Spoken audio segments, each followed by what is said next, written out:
Le Nord tire vers le Sud. Madame, Monsieur, bonjour. C'est la situation en Corée qui a retenu toute notre attention. Et pour ne rien vous cacher, toute notre inquiétude au moment de définir la une de ce journal. La Corée du Nord a tiré cette nuit 200 obus d'artillerie vers son voisin du Sud. Vers et pas sûr, heureusement. Cela dit, les frappes ont été envoyées au large des côtes. Cela suscite beaucoup d'inquiétude, à tel point d'ailleurs que les autorités de la Corée du Sud ont décidé de faire évacuer 2 îles toutes proches de la région. Explication Alice Debat. Des exercices militaires sud-coréens à munitions réelles sur l'île de Yongpyong en mer Jaune.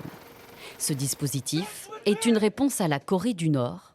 Elle a tiré cette nuit 200 obus d'artillerie dans sa direction. Cette île vient de connaître l'escalade militaire la plus sérieuse depuis 2010. L'armée nord-coréenne a tiré des obus d'artillerie au nord de l'île de Bangyong et au nord de l'île de Yongpyong. Il n'y a aucun dommage pour les citoyens et nos militaires et les obus sont tombés dans l'eau sur le nord de la ligne de démarcation. Pas de dommages, mais les habitants des 2 îles frontalières sud-coréennes ont été évacués à titre préventif. En 2010, l'île de Yongpyong avait été touchée, 4 personnes avaient perdu la vie. Séoul dénonce aujourd'hui un acte de provocation. Nous avertissons sévèrement la Corée du Nord qu'elle est entièrement responsable de cette escalade de la crise et nous l'exhortons vivement à y mettre un terme. Notre armée suit et surveille la situation en étroite coopération avec les États-Unis et nous mettrons en œuvre des mesures en réponse aux provocations de la Corée du Nord.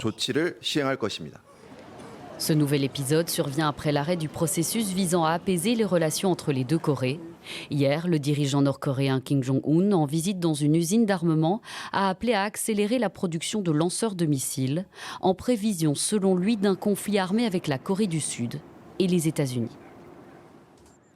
Un mot encore sur la Corée du Nord, et ce mot-là confirme une aggravation de la tension internationale. Il s'agit d'une accusation lancée par les États-Unis. Washington affirme que le régime nord-coréen a fourni des missiles à la Russie dans le cadre de la guerre en Ukraine. Et ce sont des missiles qui auraient été utilisés à 2 reprises lors de frappes le 29 décembre et le 2 janvier. Voici d'ailleurs à ce sujet un extrait des propos du porte-parole de la Maison-Blanche. Our information indicates that the Democratic People's Republic of Korea recently provided Russia with ballistic missile launchers and several ballistic missiles. On the 30th of December 2023, Russian forces launched at least one of these North Korean ballistic missiles into Ukraine. This missile appears to have landed in an open field in the Zaporizhzhia region. And on January 2nd, Russia launched multiple North Korean ballistic missiles into Ukraine, including as part of its overnight aerial attack.